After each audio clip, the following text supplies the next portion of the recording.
తాకట్లో ఉన్న బంగారాన్ని విడిపించి ఆ రోజున మార్కెట్ ధర కట్టి మిగిలిన డబ్బును మీకు అందిస్తుంది కొమ్మూరి గోల్డ్.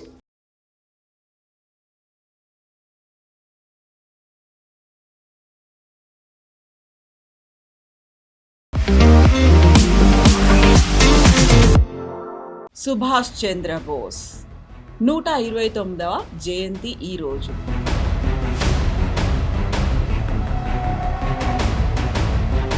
మరణమే మిస్టీరియస్ అయినప్పుడు ఆస్తికలు తనవే అనేటువంటి నిర్ధారణకి ఎలా వచ్చారు? సుభాష్ చంద్రబోస్ అనగానే మనకు స్వాతంత్రం వచ్చేకన 2 సంవత్సరాల ముందు నేతాజీ సుభాష్ చంద్రబోస్ స్టోరీ మొదలైంది కటక్ నుంచి పుట్టిన. అండ్ న్యాచురల్లీ ఆయన చనిపోయిన తర్వాత ఉన్న ఊహాగానాలు చాలా మటుకు కాంట్రవర్సీస్ గవర్నమెంట్ ఆఫ్ ఇండియా కూడా దాచుకోవడానికి ట్రై చేశారు. In fact INA Azad Hind Fauj soldiers exactly ఆయన జర్మనీకి ఏంటి, జపాన్కి ఏంటి ఆ సంబంధం ఏంటి, అక్కడ నుంచి భారతదేశం కోసం పోరాడడం ఏంటి అనేది. సో గవర్నమెంట్ ఆఫ్ ఇండియా 2 కమిషన్లు పెట్టారు ఆ టైంలో. ఒకటి షానవాజ్ కమిటీ, ఒకటి నేతాజీ 18th August 1945కి చనిపోయారు ఫాలోయింగ్ ఏ ప్లేన్ క్రాష్ అని చెప్పి ఒఫీషియల్గా అకౌంట్ ఇచ్చారు. ఇది ఇండియన్ ఇండిపెండెన్స్ లీగ్ అని చెప్పి ఇంకొక అసోసియేషన్. ఆయన ఏం చెప్పారంటే, నేను నా జీవితం ఎండ్ దాకా చూసుకుంటాను, ఈ remains it will be here. So ఆ కంక్లూజన్ అనేది అనితా బోస్ అయినా ఎలా వచ్చారు? అనితా బోస్ అదే అంటున్నాను, డిఎన్ఏ టెస్ట్ చేద్దాం. డిఎన్ఏ టెస్ట్ చేస్తే ఒకసారి అది కన్ఫర్మ్ అయిపోతుంది. జస్ట్ థింక్ ఆఫ్ ఇట్, ఒక పొజిషన్లో డిఎన్ఏ టెస్ట్లో నెగటివ్ వస్తే ఏం చేస్తారు, ఏమవుతుంది?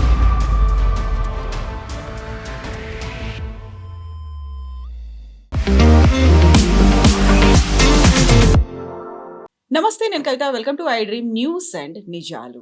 సుభాష్ చంద్ర బోస్ 129వ జయంతి ఈ రోజు. అసలే మిస్టీరియస్గా ఉన్నటువంటి మరణానికి సంబంధించి సుభాష్ చంద్రబోస్ కూతురు జపాన్లో ఉన్నటువంటి రెంకోజీ ఆలయంలో ఉన్న తన అస్థికలని తీసుకురావాలి, చితాభస్మాన్ని తీసుకురావాలి అనేటువంటి సరికొత్త డిమాండ్ చేస్తున్నారు. కనీసం ఇప్పటికైనా తనకు ప్రాపర్గా అధికారికంగా అంత్యక్రియలు జరపాల్సినటువంటి అవసరం ఉంది అనేది బోస్ తనయ చెప్తున్నటువంటి మాటలు ఇవి. యాక్చువల్గా సుభాష్ చంద్రబోస్ అనగానే మిస్టీరియస్ డెత్ గురించి ఎందుకు మాట్లాడతారు? ఏం జరిగింది? ఇన్నాళ్లుగా టోక్యోలో ఉన్నటువంటి ఆ దేవాలయంలో చంద్రబోస్ అస్థికలు ఎందుకని ఉన్నాయి? మనతో పాటుగా ఉన్నారు సీనియర్ జర్నలిస్ట్ సురేష్ కొచ్చాతిరి గారు. సార్ నమస్తే. సో సుభాష్ చంద్రబోస్ అనగానే ఆయన ఆజాద్ హింద్ ఫౌజ్ లేకపోతే స్వాతంత్ర సంగ్రామంలో ఆయన చేసినటువంటి పోరాటం గురించి ఎంత మాట్లాడుకుంటారో, ఆయన మరణానికి సంబంధించి అంతకు మించి మాట్లాడుకుంటూ ఉంటారు. ఇప్పుడు సరికొత్తగా తన కూతురు డిమాండ్ చేస్తున్నట్టుగా అక్కడ ఆ దేవాలయంలో ఎందుకని అస్థికలు ఉన్నాయి? మరణమే మిస్టీరియస్ అయినప్పుడు ఆస్తికలు తనవే అనేటువంటి నిర్ధారణకి ఎలా వచ్చారు అసలు? సుభాష్ చంద్రబోస్ అనగానే మనం ఒక అర్ధగంటలోనే, గంట సేపట్లో ఆయన స్టోరీ చెప్పలేము. చాలా పెద్ద స్టోరీ. ఎందుకంటే ఒక ఎనిగ్మాటిక్ క్యారెక్టర్. మన ఫ్రీడమ్ మూమెంట్లో మనకు స్వాతంత్రం వచ్చేకన 2 సంవత్సరాల ముందు ఒక మిస్టీరియస్ ప్లేన్ క్రాష్లో తైవాన్లో చనిపోయారు, టైపై తైవాన్లో. దానికి చాలా ఊహాగానాలు ఉండే, దాంట్లో రియల్గా జరిగిందా లేకుంటే తర్వాత గుమ్నామీ బాబా అని చెప్పి తిరిగి వచ్చారా నేతాజీ అని చెప్పేసి చాలా మటుకు కాంట్రవర్సీ ఉండనమాట. గవర్నమెంట్ ఆఫ్ ఇండియా కూడా 2 కమిషన్స్ పెట్టారు. కమిషన్ కూడా నిర్ణయించారు, కాదు చనిపోయారని, నిజంగానే జరిగిందన్నారు. కానీ నేతాజీ సుభాష్ చంద్రబోస్ స్టోరీ మొదలైంది కటక్ నుంచి, పుట్టింది అక్కడే కాదు, కటక్లో పుట్టారు, అక్కడే చదువుకున్నారు ఇనీషియల్గా. దాని తర్వాత కల్కట్టాకు వచ్చారు చదువు కోసం. దాని తర్వాత అక్కడ ఉన్న కొంచెం ఏం చెప్తారు, మెడిటేషన్ అండ్ ఫిలాసఫీకి వెళ్ళిపోయారు. హిమాలయంలో చాలా తిరిగారు, గురువుల్ని కలిసారు చాలామందిని. తర్వాత తిరిగి వచ్చారు. తిరిగి వచ్చిన తర్వాత ఫ్రీడమ్ మూమెంట్లో పార్టిసిపేట్ చేసి, మనకు చాలా పెద్ద స్టోరీ అది. అప్పుడు ఉన్న పెద్ద పెద్ద గురువులందరినీ వాళ్ళు కలుసుకొని, మహాత్మా గాంధీ కానీ అప్పుడున్న ఫ్రీడమ్ ఫైటర్స్ అందరినీ కలిసి ఈవెన్ ఇండియన్ నేషనల్ కాంగ్రెస్ ప్రెసిడెంట్గా కూడా ఎన్నికయ్యారు ఆయన. మన అందరికి తెలిసింది, ఆ టైంలో జరిగిన పెద్ద కాంట్రవర్సీ, పట్టాభి సీతారామయ్య గారిని ఓడించారు ఏఐసిసి పోస్ట్కి, ప్రెసిడెంట్ పోస్ట్కి. పట్టాభి సీతారామయ్య గారు మహాత్మా గాంధీ క్యాండిడేట్. చాలా క్లియర్గా చెప్పారు గాంధీ గారు ఆ రోజు, ఆయన ఓడిపోతే నేను ఓడిపోయినట్లని. కానీ సుభాష్ చంద్రబోస్ పోటీ చేసి గెలిచారు. కానీ ఎక్కువ రోజులు ఉండలేకపోయారు. బికాస్ కాంగ్రెస్ నుంచి ఉన్న పాలిటిక్స్ ఆయన్ని అక్కడి నుంచి పార్టీ నుంచి బయట చేస్తారు. ఆయన పార్టీ నుంచి రాజీనామా చేసి ఈ కేమ్అవుట్ అండ్ ఫార్వర్డ్ బ్లాక్ అని చెప్పి ఒక ఇప్పుడు కూడా ఉంది ఆ పార్టీ సెటప్ చేశారు. దాని తర్వాత కొన్ని సంవత్సరాలు ఆయన వెంటనే పడ్డారు బ్రిటిష్ వాళ్ళు. ఎందుకంటే ఆయన ఇచ్చే స్పీచెస్ కానీ మిగతా దాని మీద చాలా మట్టుకు ఆయన మీద ఆంక్షలు పెట్టారు. ఆయన హౌస్ అరెస్ట్లో పెట్టారు. తర్వాత ఒకరోజు పొద్దున ఇట్లానే మాయమైపోయారు. ఆయన జీవితం మొత్తం ఇట్లానే మాయమవడం. సడన్గా ఆయన ఇంకొక డ్రెస్లో ఒక మేకప్ వేసుకొని ఒక ట్రైన్లో పాకిస్తాన్ వైపు బయలుదేరారు. అక్కడి నుంచి ఆఫ్ఘనిస్తాన్ నుంచి జర్మనీలో ఆయన ఉన్న రోజులంతా అది ఇంకా పెద్ద ఒక హిస్టరీ స్టోరీ. అది హిట్లర్ని కలిశారు, ముసలోనీని కలిశారు. అక్కడి నుంచి హిట్లర్కి ఏమో ఎక్కువ ఇంట్రెస్ట్ లేనట్లుగా అనిపించినప్పుడు ఇండియన్ ఫ్రీడమ్ మూమెంట్లో ఆజాద్ హింద్ ఫౌజ్ని ఆయన స్థాపించిన టైంలోనే, దానికన్నా ముందు కూడా ఉండే ఆజాద్ హింద్ ఫౌజ్, కానీ ఆయన వచ్చిన తర్వాత దానికి ఒక కొత్త ఎనర్జీ వచ్చిందన్నమాట. ఒక సబ్మెరీన్లో, జర్మన్ సబ్మెరీన్లో హాఫ్ ద డిస్టెన్స్ పంపించి ఆఫ్రికా దగ్గర ఇంకొక సబ్మెరీన్, అది జాపనీస్ సబ్మెరీన్లో ట్రాన్స్ఫర్ చేసి ఆయన్ని ఇటు ఇండోనేషియా వైపు తీసుకొచ్చారు. పెద్ద స్టోరీ అది. ఎందుకంటే ఒక్కొక్క స్టేజ్లో ఆయన మెచ్యూరిటీ డెవలప్ అవుతున్నప్పుడు, చిన్నప్పటి నుంచి ఒక స్టూడెంట్గా ఉన్నప్పుడు బెంగాలీ భాష రాకుండా ఆయన్ని క్లాస్లో చాలా మట్టుకు అందరు స్టూడెంట్స్ టీచ్ చేసిన టైంలో నేను బెంగాలీ నేర్చుకుంటానని చెప్పి చాలా ప్రయత్నం చేసి బెంగాలీ టాప్ చేశారు క్లాస్లో. Was a very good student, దాంట్లో డౌట్ లేదు. కానీ అక్కడి నుంచి ఆజాద్ హింద్ ఫౌజ్ బ్రిటిష్ వాళ్ళ వ్యతిరేకంగా జాపనీస్తో కలిసి బర్మా థియేటర్ నుంచి దాడి మొదలుపెట్టారు. ఆల్మోస్ట్ గెలుచుకున్నారు, ఆల్మోస్ట్ వీళ్ళని ఓడించారు. కానీ లాస్ట్ మినిట్లో కొన్ని కారణాల వల్ల ఈ జాపనీస్ ఆర్మీ విత్డ్రా చేయాల్సి వచ్చింది. దాంతోపాటు ఆజాద్ హింద్ ఫౌజ్ని మొత్తం ఓడిపోయారు వాళ్ళు. మనందరూ తెలుసుండాలి, మనందరూ అంటాం భారతదేశంలో 1947 15th ఆగస్ట్కి నెహ్రూ గారు పతాకం వేయించారు, ట్రై కలర్ కాదు. It happen before, maybe not tricolour, Indian national flag అని ఉండొచ్చు. ఇండియన్ ఒక పతాకాన్ని అండమాన్స్లో సుభాష్ చంద్రబోస్ గారు raise that I think somewhere in the 1930s. And Andaman Nicobar పేర్లు కూడా మార్చేశారు. సో సుభాష్ చంద్రబోస్ అనగానే చాలా ఒక కలర్ఫుల్ క్యారెక్టర్. అండ్ న్యాచురల్లీ ఆయన చనిపోయిన తర్వాత ఉన్న ఊహాగానాలు చాలా మటుకు కాంట్రవర్సీస్ని గవర్నమెంట్ ఆఫ్ ఇండియా కూడా దాచుకోవడానికి ట్రై చేశారు. ఇన్ఫ్యాక్ట్ ఐఎన్ఏ ఆజాద్ హింద్ ఫౌజ్ సోల్జర్స్ని జవహర్లాల్ నెహ్రూ కోర్ట్ మార్షల్ చేయించారు. ఆలోచించండి, అంటే వాళ్ళ మీద లీగల్గా చర్యలు చేయించారు. ఎందుకంటే భారతదేశం వ్యతిరేకంగా పోరాటం చేశారని చెప్పి జవహర్లాల్ నెహ్రూ రెడ్ ఫోర్ట్లో చాలామంది లీడింగ్ ఐఎన్ఏ ఆఫీసర్స్ని ఒక ట్రయల్ చేయించారు. దాని తర్వాత దాన్ని డిస్బాండ్ చేయాల్సి వచ్చింది, కొంతమందికి శిక్షణ కూడా పడింది. కానీ దాని తర్వాత it was a big controversy. తో నెహ్రూ కూడా పక్కన జరిపోయారు దాని నుంచి. సో ఐఎన్ఏ ఇప్పుడు కూడా ఐఎన్ఏ వాళ్ళ చాలామంది వాళ్ళ గ్రాండ్ చిల్డ్రన్ కానీ వాళ్ళ ఇప్పుడు కూడా పెన్షన్ వస్తున్న చాలామంది ఉంది, వాళ్ళు ఇప్పుడు కూడా దాని గురించి మాట్లాడుతూ ఉంటారు. సుభాష్ చంద్రబోస్ అనగానే బహుశా పటేల్ గారు లాగా మాట్లాడుతున్నట్టు ఆయన మన ప్రధానమంత్రిగా ఉండి మన దేశం ఎట్లా ఉంటుండే. కానీ చాలామంది ఆయన్ని ఒక హిట్లర్ని కలిసిన తర్వాత ఒక నెగటివ్ లైట్లో చూస్తున్నారు. ఎందుకు హిట్లర్ని కలిశారు, ఎందుకు జాపనీస్తో కలిశారు సెకండ్ వరల్డ్ వార్ టైంలో, ఎందుకు భారతదేశం మీద దాడి చేయాల్సి వచ్చింది. కానీ సుభాష్ చంద్రబోస్ ఆయన ఎక్స్ప్లెనేషన్ సపరేట్ ఉంది. ఆయన మన దేశానికి స్వాతంత్రం తీసుకురావడానికి నేను చెప్తారు ఇండిపెండెన్స్ మూమెంట్ రావడానికి మన సత్యాగ్రహాలు, నాన్ వైలెన్స్ అంతా పనికి రాదు. బ్రిటిష్ వాళ్ళకి తెలిసింది ఒకటే లాంగ్వేజ్, వాళ్ళని కొట్టడం.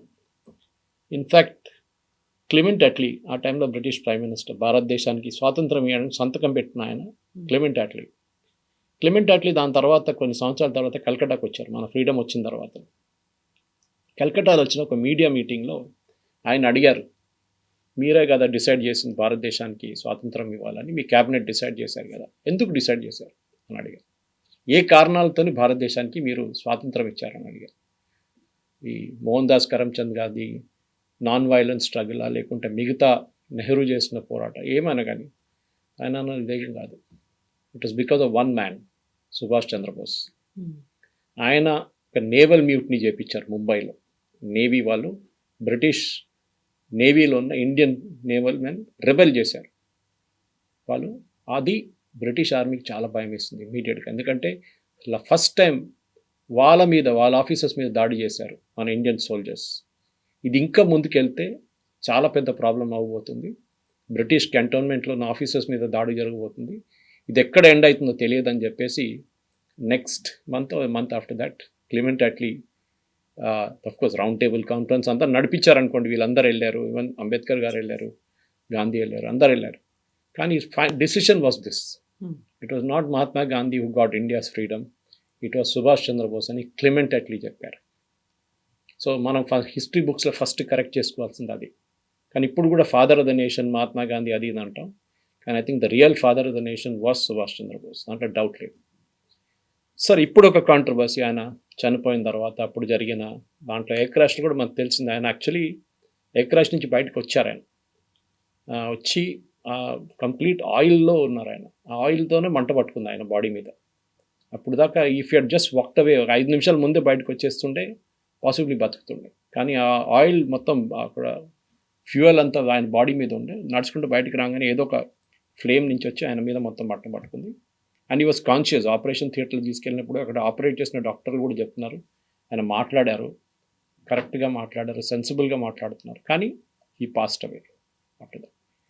దాని తర్వాత ఆయన బాడీని క్రిమేట్ చేశారు. అక్కడ మొదలవుతుంది ఈ స్టోరీ. సో మీరు అడిగిన దానికి ఎందుకు జపాన్ తీసుకెళ్లారు, ఒకటి సుభాష్ చంద్రబోస్ హ్యాడ్ అఫినిటీ, జపాన్తోని చాలా మంచి అఫినిటీ ఉండే ఆయనకి.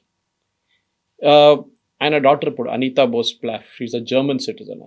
ఆమె ఏమంటుందంటే నరేంద్ర మోదీ గారి దగ్గర ఆమె అడిగారు, మా ఫాదర్ రిమైన్స్ అక్కడి నుంచి రింకోజీ టెంపుల్ నుంచి తీసుకొచ్చి భారతదేశంలో ఉన్న నదుల్లో కలపాలని చెప్పారు. సో దీనికి ఇప్పుడు మోదీ గారు అంగీకరిస్తారా లేదా అని చూడాలి. ఎందుకంటే చాలా మటుకు జవహర్లాల్ నెహ్రూ నుంచి నరసింహారావు దాకా చాలామంది దగ్గర వెళ్ళి అడిగారు, ఇదే రిక్వెస్ట్ అడిగితే ఎవరు దాన్ని పట్టించుకోలేదు. మోదీ గారు చేస్తారా లేదా అనేది ఇప్పుడు పెద్ద ప్రశ్న. సో ఇప్పుడు మనం మాట్లాడుతున్నప్పుడు జనవరి 23 తారీఖు 129th బర్త్ యానివర్సరీ, అది మనం గుర్తుపెట్టుకోవాలి. ఎందుకంటే ఈ పర్టికులర్ ఇన్స్టెన్స్లో అనితా బోస్ ప్లాఫ్ అడిగిన ఈ డిమాండ్ని మోదీ గవర్నమెంట్ అంగీకరిస్తారా లేదా, దీన్ని మనం పరాక్రమ్ దివస్ అని we follow that as the day. And Modi గారు కూడా చాలా మటుకు ఒక ట్వీట్ చేసి బోస్ గారి గురించి మాట్లాడారు అన్నమాట. ఇప్పుడు ఈ ఉన్న పరిస్థితుల్లో సుభాష్ చంద్రబోస్ రిమైన్స్ తీసుకురావడానికి కారణాలు చాలా ఉన్నాయి. తీసుకురావాలన్నా వద్దా అనేది కూడా రీజన్స్ ఉన్నాయి. జాపనీస్ వాళ్ళు ఏమంటున్నారంటే టెంపుల్ మెయింటైన్ చేస్తున్న వాళ్ళు కూడా మీరు తీసుకెళ్ళచ్చు, మాకు అభ్యంతరం లేదు అని చెప్పారు. చాలా క్లియర్గా చెప్పేశారు. కానీ చేస్తారా లేదా అది చూడాల్సింది. రెంకోజీ ఈ టెంపుల్లో ఈ రిమైన్స్ ఎట్లా వచ్చింది అది ఇంకొక మిస్టరీ. ఎగ్జాక్ట్లీ. ఆయన జర్మనీకి ఏంటి, జపాన్కి ఏంటి ఆ సంబంధం ఏంటి, అక్కడ నుంచి భారతదేశం కోసం పోరాడడం ఏంటి అనేది 2017లో ఒక రైట్ టు ఇన్ఫర్మేషన్ యాక్ట్ కింద ఒక ప్రశ్న అడిగినారు ఎవరో ఇండియన్ గవర్నమెంట్ దగ్గర.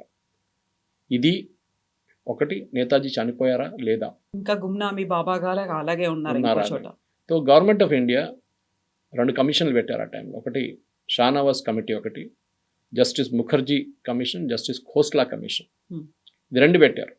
ఈ రిపోర్ట్స్ అన్ని కన్సిడర్ చేసి వీళ్ళు ఏమన్నారంటే నేతాజీ 18th August 1945కి చనిపోయారు ఫాలోయింగ్ ఏ ప్లేన్ క్రాష్ అని చెప్పి ఒఫీషియల్గా అకౌంట్ ఇచ్చారన్నమాట.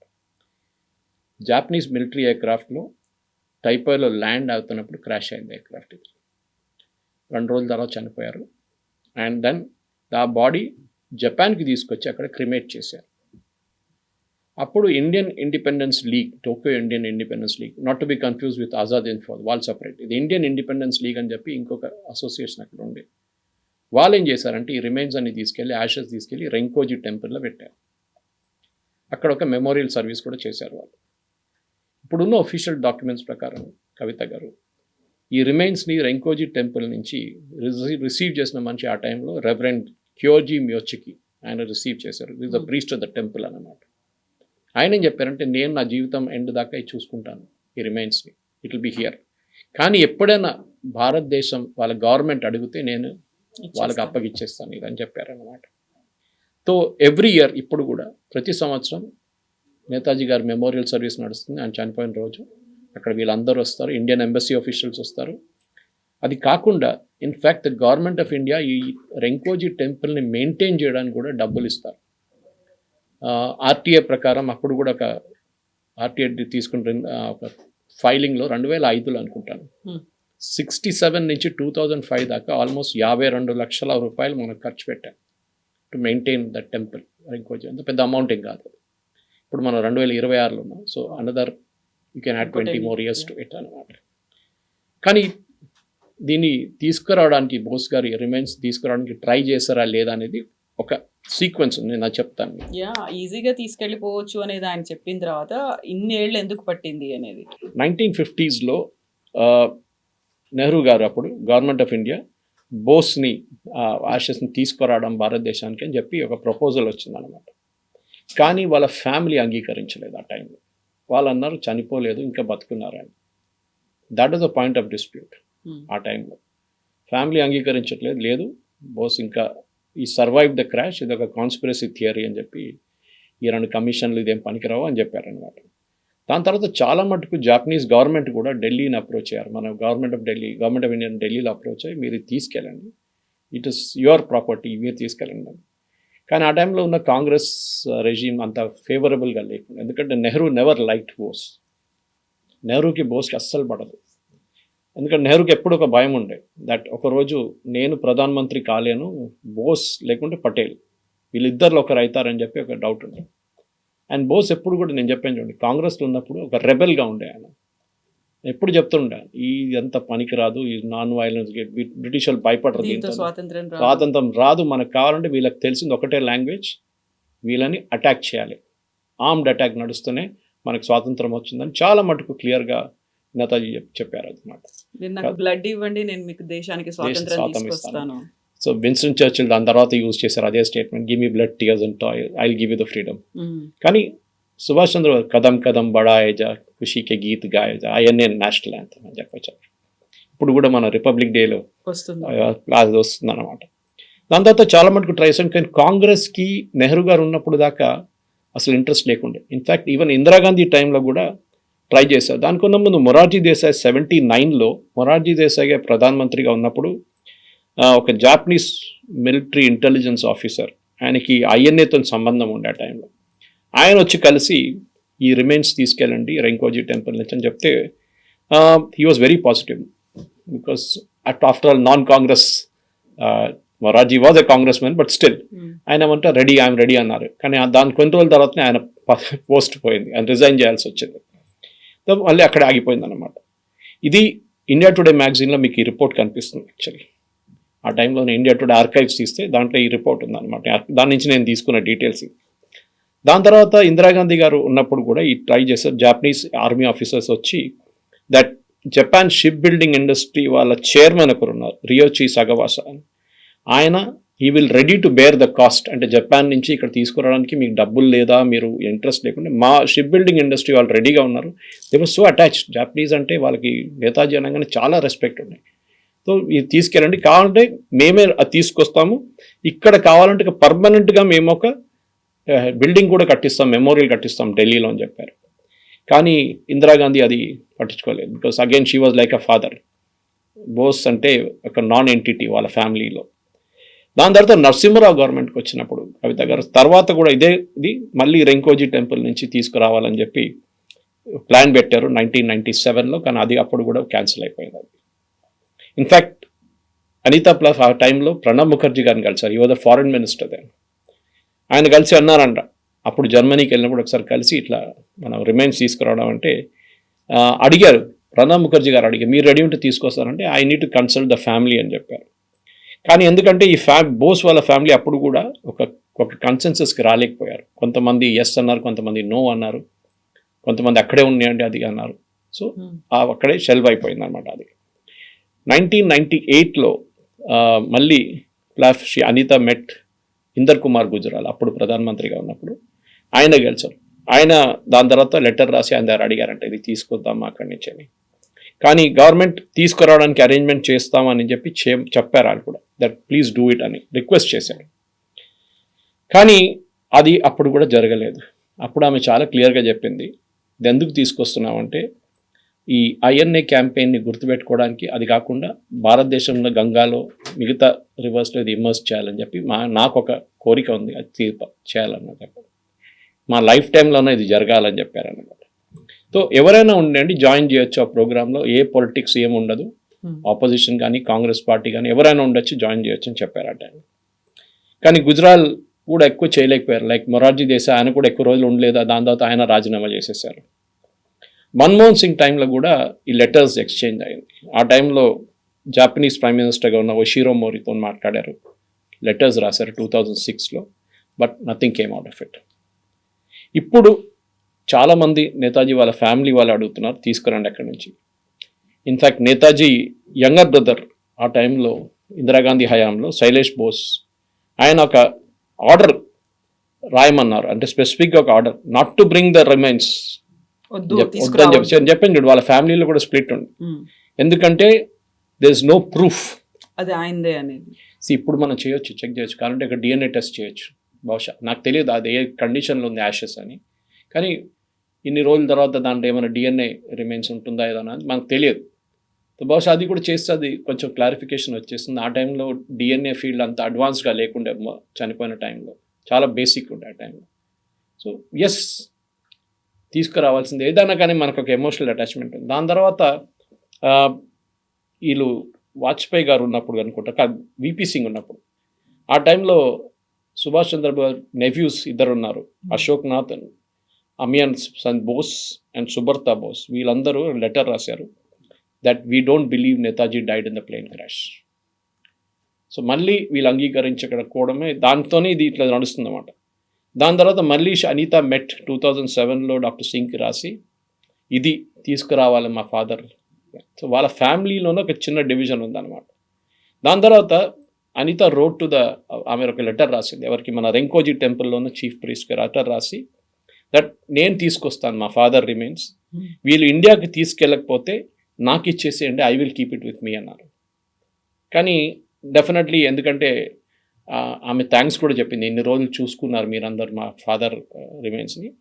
కానీ at the time government of India కూడా అంత లేదు. ఇన్ఫ్యాక్ట్ ఆమె చెప్పింది, మనం డిఎన్ఏ గురించి మాట్లాడాం చూడండి ఇప్పుడు, she said that she was willing to attempt a DNA test. ఆ టైంలో డిఎన్ఏ టెస్ట్ చేద్దాం మనం, దాంతో కన్ఫర్మ్ అయిపోతుంది కదా ఇది సుభాష్ చంద్రబోస్ గారు రిమైన్సా కాదా అని చెప్పేసి. దాని తర్వాత బోస్ 2018, ఇప్పుడు మనం సీక్వెన్స్లో వస్తున్నాం, నెహ్రూ గారి టైం నుంచి 2018కి వచ్చాము. 2018లో బోస్ వాళ్ళ గ్రాండ్ నేవ్యూ ఈసారి ఆథర్గా ఉన్న ఆశీష్ రే, ఆయన కూడా గవర్నమెంట్కి ఒకటి ఏం చెప్పారంటే, no government has made attempt, అంటే a government right from Jawaharlal Nehru ఒక అటెంప్ట్ చేయలేదు అని చెప్పేసి ఒక లెటర్ రాశారు. ఇన్ఫ్యాక్ట్ ఆయన బుక్లో ఉంది, laid to rest the controversy on Subhash Chandra Bose అని చెప్పి, డెత్ అని ఒక బుక్ ఉంది. దాంట్లో ఆయన చాలా క్లియర్గా చెప్పారు 11 ఇన్వెస్టిగేషన్స్ జరిగింది గవర్నమెంట్ ఆఫ్ ఇండియా వైపు నుంచి. కానీ డెఫినెట్లీ అన్ని కన్క్లూజన్ ఏమొచ్చిందంటే as he passed away in the crash. 11 investigations. So Nehru time నుంచి మోదీ గవర్నమెంట్ దాకా అన్ని గవర్నమెంట్లు ఇది తీసుకురావాలి కన్విన్స్ అయినా కానీ తీసుకురావడానికి వాళ్ళు భయపడుతున్నారు. ఏదైనా ప్రాబ్లం ఉంటుందా, ఏదైనా కాంట్రవర్సీ ఉంటుందా, ఎందుకంటే దాని తర్వాత కూడా మీకు తెలిసి ఉంటుంది, మమతా బెనర్జీ కానివ్వండి, నరేంద్ర మోదీ గవర్నమెంట్ కూడా ఇద్దరు కూడా చాలా మటుకు డాక్యుమెంట్స్ డీక్లాసిఫై చేశారు సుభాష్ చంద్రబోస్ గురించి. ఆ పరిస్థితి ఇప్పుడు మోదీ గవర్నమెంట్ ఏం చేయబోతున్నారు అనేది ఉంటుంది. ఇప్పుడు నరేంద్ర మోదీ గారు 2014 ఎలక్షన్ కన్నా ముందు ఆయన గుజరాత్ ముఖ్యమంత్రి ఉన్నప్పుడే ప్రామిస్ చేశారు, నేను వస్తే తీసుకొస్తాను రిమైన్స్ అని చెప్పేసి. బట్ ఆయన చేసిన తర్వాత కూడా, అనిత మాట్లాడిన తర్వాత కూడా ఇప్పుడు కూడా ఫ్యామిలీ కొంతమంది వ్యతిరేకిస్తున్నారు దాన్ని. మోదీ గారు బహుశా ఇంకా ఒక డిఎన్ఏ టెస్ట్ ఆర్డర్ చేసి, ఇన్ఫ్యాక్ట్ వాళ్ళ son of the elder brother Ardhendu Bose, Netaji ఇంకొక నెవ్యూ అనమాట, ఆయన కూడా రిక్వెస్ట్ చేశారు గవర్నమెంట్ ఒక డిఎన్ఏ టెస్ట్ చేయండి అండ్ రెంకోజీ టెంపుల్ నుంచి అది తీసుకొచ్చేస్తే once and for all settle అయిపోతుంది. కానీ ఇవాళ దాకా డిఎన్ఏ టెస్ట్ జరగలేదు. మోదీ గారు లాస్ట్ ఇయర్ జపాన్ వెళ్ళినప్పుడు కూడా అనితా బోస్ అగైన్ ఒక హెల్ప్ అడిగారు, తీసుకురండి అక్కడి నుంచి అని చెప్పి. సో ఇప్పుడున్న పరిస్థితుల్లో ఏం చేయబోతున్నారు, ఎందుకంటే ఒక క్లోజర్ ఉండాలి. మనం 2026లో ఉన్నాం, ఇది జరిగింది 1945లో జరిగింది. సో ఇన్ని సంవత్సరాల తర్వాత కూడా, 80 సంవత్సరాల తర్వాత definitely they needs be a closure on this. ఎందుకంటే నేతాజీ అనగానే నేను ఇప్పుడు కూడా I still believe that Mahatma Gandhi కానీ, జవహర్లాల్ నెహ్రూ కానీ, వీళ్ళకి అందరికన్నా ఒక హయ్యర్ ప్లాట్ఫామ్లో నేతాజీ ఉన్నారు. ఎందుకంటే ఆయన కష్టపడ్డారు. ఆయన ఈ వాజ్ వెరీ రిచ్ ఫ్యామిలీ, వాళ్ళ ఫాదర్ కూడా చాలా పెద్ద లాయర్ ఉండే. ఇది కూడా ఆయన ఒక మంచి లైఫ్ ఇండియాలో లీడ్ చేసుకుంటే ఏం ప్రాబ్లం లేకుండా ఉండొచ్చు. కానీ ఆయన ఇంత కష్టపడ్డారు. ఎందుకు ఇంత ఒక జర్మనీకి ట్రావెల్ చేసి ఒక ఆఫ్ఘనిస్తాన్ రూట్ నుంచి వెళ్ళి ఒక మేకప్ వేసుకొని అట్లా వెళ్ళినా ఎందుకు? అదని ఇక్కడ చేసుకోవచ్చు కదా, ఇక్కడ కూర్చొని వీళ్ళందరూ ఎంజాయ్ చేశారు కదా ఇక్కడ ఉన్న ఇండియన్ నేషనల్ కాంగ్రెస్లో. ఇది ఎంత కష్టపడి అక్కడ వెళ్ళి హిట్లర్ని కలవలేకపోయారు ఫస్ట్, దాన్ని హిట్లర్ సెకండ్ ఇన్ కమాండ్ని కలిశారు, చాలా రోజులు వెయిట్ చేశారు. అక్కడ నుంచి ఒక రేడియో స్టేషన్ లాంచ్ చేశారు, బెంగాలీలో ఈవెన్ తెలుగులో టెలికాస్ట్ చేశారు, బ్రాడ్కాస్ట్ చేసేటోళ్ళు ఆ రోజులో, స్పెషల్ రేడియో బ్రాడ్కాస్ట్ ఇండియాకి. ఇంత కష్టపడి దాని తర్వాత ద లాంగెస్ట్ సబ్మరీన్ వాయేజ్ అంటారు ఆ టైంలో. నేను చెప్పాను చూడండి, హాఫ్ ద రూట్లో జర్మన్స్ తీసుకొచ్చారు. వాళ్ళు అన్నారు అక్కడి నుంచి మేము ముందుకు వెళ్ళలేము, ఎందుకంటే అలైడ్ ఫోర్సెస్ ఉన్నారు, వాళ్ళు సబ్మరీన్ని టార్పీడో చేస్తే మళ్ళీ బోస్ కాదు ఎవరు దొరకరు దాని తర్వాత అని చెప్తే దెన్ ది జాపనీస్ కేమ్ అని అక్కడి నుంచి వాళ్ళు తీసుకెళ్లారు ఆఫ్రికా నుంచి. ఇంత కష్టపడి ఇంత ఫైట్ చేసి ఐఎన్ఏ సెటప్ చేసిన తర్వాత కూడా వాళ్ళని మోటివేట్ చేసి వాళ్ళకి ఆయుధాలు కావాలి తెప్పించుకొని బర్మా థియేటర్లో ఉండి ఆయన పర్సనల్గా లీడ్ చేసిన ఒక ఆపరేషన్ అది. కానీ ఇవాళ కూడా గవర్నమెంట్ ఆఫ్ ఇండియా ఆ రోల్ని అంగీకరించట్లేదు. ఐ థింక్ బోస్ గారిది అన్నిటికంటే పెద్ద, మోదీ గారిని అదొకటి మెచ్చుకోవాలి, మోదీ గారు చేసింది. కర్తవ్య పథ్లో కింగ్ ఎడ్వర్డ్ ఇది ఉన్న ప్లేస్లో అక్కడ సుభాష్ చంద్రబోస్ స్టాచ్యూ పెట్టారు తీసుకొచ్చి. చాలా సంవత్సరాల నుంచి వేకెంట్గా పడి ఉండేది. And that is the most important. ఆయన అంగీకరించారు. కానీ చాలా పుస్తకాలు, చంద్రచూడ్ బోస్ నా ఫ్రెండ్, ఆయన రాసిన అనూజ్ థర్, శ్రీజిత్ పనికర్, వీళ్ళందరూ చాలా మటుకు రీసెర్చ్ చేసి చంద్రచూడ్ బోస్ రాసిన పుస్తకం మీద నేను కూడా ఈ డీటెయిల్స్ అన్ని దాని నుంచి చాలా మటుకు వచ్చిందనమాట. ఇట్స్ అ వెరీ, ఎందుకంటే ఆ కాంట్రవర్సీ వీళ్ళు కూడా అంగీకరించట్లేదు. చంద్రచూడ్ బోస్ వాళ్ళందరూ కూడా గుమ్నామీ బాబా ఉన్నారు, గుమ్నామీ బాబా కనిపించారు భారతదేశంలో అంటారు, కానీ కన్క్లూజివ్ ప్రూఫ్ ఎక్కడ లేదు. ఎగ్జాక్ట్లీ, అక్కడ ప్రాపర్ ఎవిడెన్సెస్ అనేవి లేనప్పుడు అది అక్కడ ఉంది నేతాజీ సుభాష్ చంద్రబోస్ అక్కడ అస్థికలు మాత్రం అక్కడే ఉన్నాయి అనే ఒక కంక్లూజన్కి ఎలా వచ్చారు? ఎందుకంటే హిస్టరీ అనేది తన కాంటెంపరీస్ ఇప్పటికీ ఎవరు లేరు, మిగిలిపోయిన వాళ్ళు ఎవరైనా ఉంటే గతంలో ఏమైనా రాసి పెట్టుంటే, బట్ మనకి హిస్టరీ అనేది ఒక్కొక్కరు చూస్తే ఒక్కో దృక్కోణంలో ఒక్కో పర్సెప్షన్లో కనిపిస్తూ ఉంటుంది కదా. సో ఆ కంక్లూజన్ అనేది అనితా బోస్ అయినా ఎలా వచ్చారు? అనితా బోస్ అదే అంటున్నారు, డిఎన్ఏ టెస్ట్ చేద్దాం. వాళ్ళ నెవ్యూస్ కూడా కొంతమంది అంటున్నారు we are ready to give blood samples. DNA test చేస్తే ఒకసారి అది కన్ఫర్మ్ అయిపోతుంది. కానీ జస్ట్ థింక్ ఆఫ్ ఇట్, ఒక పొజిషన్లో డిఎన్ఏ టెస్ట్లో నెగటివ్ వస్తే ఏం చేస్తారు, ఏమవుతుంది? గుమ్నామీ బాబా ఎక్కడున్నాడు అనేది కాంట్రవర్సీ మొత్తం మళ్ళీ తిరిగి వస్తుంది. మళ్ళీ ఎగ్జాక్ట్లీ నెహ్రూ గవర్నమెంట్ కన్ఫర్మ్ చేశారు చనిపోయారని చెప్పి, అప్పటి నుంచే ప్రతి గవర్నమెంట్ దాన్ని అడ్డుకున్నారు. ఎవరైనా ఎంక్వైరీ పెడితే దానికి ఆపోజిషన్ పెట్టారు. 11 ఎంక్వైరీ కమిషన్ పెట్టారు. దాంట్లో 2-3 మెయిన్ ఎంక్వైరీ కమిషన్స్ ఉండే, ఒక కమిటీ ఉండే, 2 ఎంక్వైరీ కమిషన్స్ ఉండే. వీళ్ళందరూ డిసైడ్ పాస్ట్ అవే. వెరాస్ డెత్ జరిగింది తైవాన్లో, మనకు అక్కడ కంట్రోల్ లేకుండా ఆ టైంలో ఆ ఏరియాలో. ఇప్పుడు కూడా మనం అక్కడ వెళ్తే ఆ రోజు ఏం జరిగింది ఇప్పుడు తెలియదు మనకి, ఎన్నో సంవత్సరాలు అయిపోయింది. ఇప్పుడు ఆ రోజు అక్కడ ఉన్న వాళ్ళు చూసి చెప్పారు జరిగింది, క్రిమేషన్ జరిగింది అంటున్నారు. సరే, once for all I think the first step should be DNA. కానీ వాళ్ళ ఫ్యామిలీ కూడా ఒక అగ్రిమెంట్లో రావాలి దానికోసం. కొంతమంది అనితాని వ్యతిరేకిస్తున్నారు వాళ్ళ ఫ్యామిలీలో కూడా, వద్దు ఎట్లా ఉందో అట్లానే ఉన్నాయండి. కానీ ఇన్ని సంవత్సరాల తర్వాత కూడా he would not have survived. ఆ రోజు బతికారు, 45లో చనిపోయారంటే ఇప్పటికి 81 years అయింది. So it is not possible. So it is where ఆయనకు ఒక రిమైన్స్ ఉండాలంటే రెంకోజీ టెంపుల్ నుంచి భారతదేశం తీసుకొచ్చి ఇక్కడున్న పెద్ద పెద్ద రాజ్ఘాట్లు, శాంతి పాటలు, అది ఇది అని చెప్పి నెహ్రూ, సంజయ్ గాంధీ, ఇందిరాగాంధీ అందరికీ కట్టిన మెమోరియల్స్ ఉంది. దానికన్నా మంచిది ఒక memorial we should have for Subhash Chandra Bose. అది చేయాల్సింది, అది చాలా ఇంపార్టెంట్. ఎట్లా నెహ్రూ భయపడ్డారో సుభాష్ చంద్రబోస్ని, అది హిస్టరీలో ఉంది. ప్రతి స్టెప్లో నెహ్రూ భయపడ్డారు, ఈయన ఏం చేయబోతున్నారు.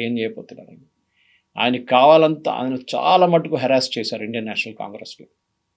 దానికోసం లాస్ట్లో బిస్కొచ్చేసి ఆయన రిజైన్ చేసి వెళ్ళిపోయాడు పార్టీ నుంచి. ఎలక్షన్ గెలిచిన తర్వాత ఆలోచించండి, ఈ 100 election I get he resign and వెంట. దాని తర్వాత నెక్స్ట్ ఎలక్షన్లో మనకు తెలిసింది, ఒక ఎలక్షన్ జరిగింది 47లో, ఎవరిని ప్రధానమంత్రి చేయాలని చెప్పి. 2 ఓట్లు వచ్చిన జవహర్లాల్ నెహ్రూ ప్రధానమంత్రి అయ్యారు. 27 ఓట్లు వచ్చిన 2 ఓట్లు వచ్చిన నెహ్రూ ప్రధానమంత్రి అయ్యారు. కానీ 27 ఓట్లు వచ్చిన సర్దార్ పటేల్ గారు డిప్యూటీ ప్రైమ్ మినిస్టర్ అయ్యారు. అది ఫస్ట్ ఓట్ చోరీ అది అక్కడ జరిగింది. సో రాహుల్ గాంధీ కూడా చెప్పాలి ఇట్లాంటిది, వీళ్ళ ఫ్యామిలీ చేసిందంట. ఈ కుట్ర అంతా ఉంది. Again come back to Clement Attlee, why India got freedom, Netaji Subhash Chandrabose, INA. ఇది మనం మర్చిపోకూడదు. Yes, sir. Thank you so much, sir. Thank you.